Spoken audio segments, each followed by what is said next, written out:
Some students have resumed schools. Other districts, including Turner, are preparing for the school year to start in just a couple of weeks. But before that happens, we hope to get you answers on how districts plan to get your children safely back to school. Joining us this morning is Doug Powers from the Turner School District in KCK. Mr. Powers, thank you so much for joining us. Thank you. So let's get right to the questions. We know Wyandotte County officials pushed the start date for schools, but as of right now, are you planning to have children back in the classroom on September 8th, or will the entire district start out virtually?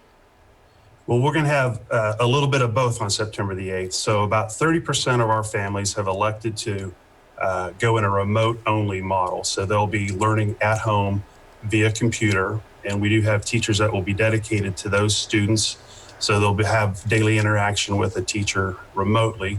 And about 70% of our families have elected to go with a blended model. And so our blended model is an A-B day schedule, so every other day. And they will be in class on one day, and then the next day they will be learning remotely. So the lessons that are taught on the in-person days are going to be reinforced on those remote days for our families. And then, of course, Fridays will alternate. So 1 week you'll have a 2-day week, and 1 week you'll have a 3-day week for those blended learners. Mr. Powers, if a student or a teacher tests positive for COVID-19, what action steps are taken, and what happens with that?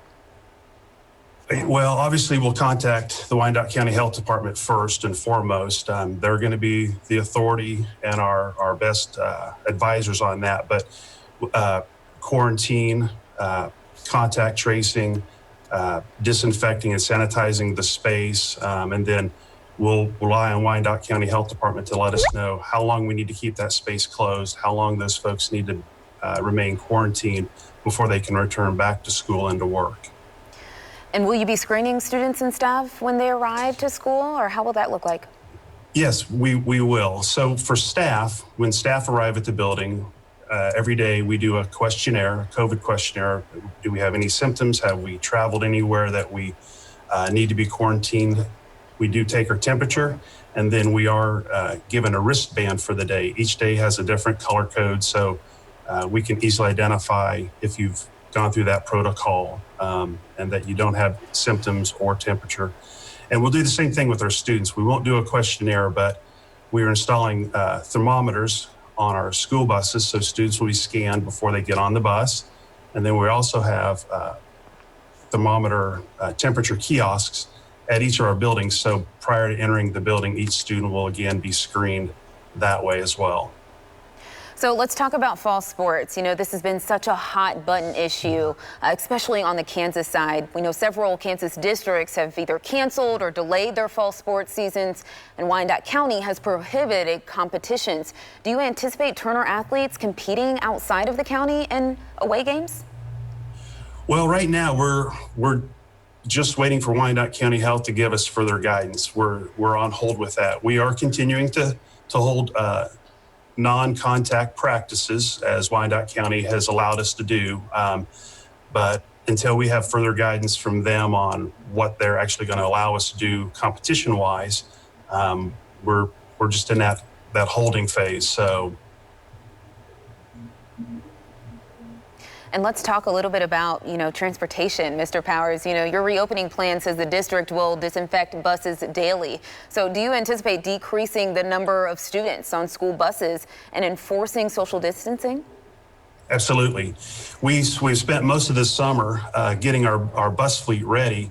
And so what we've done is we've gone in and we have made sure that there are stickers that indicate where a student can and cannot sit, that they're spaced out appropriately.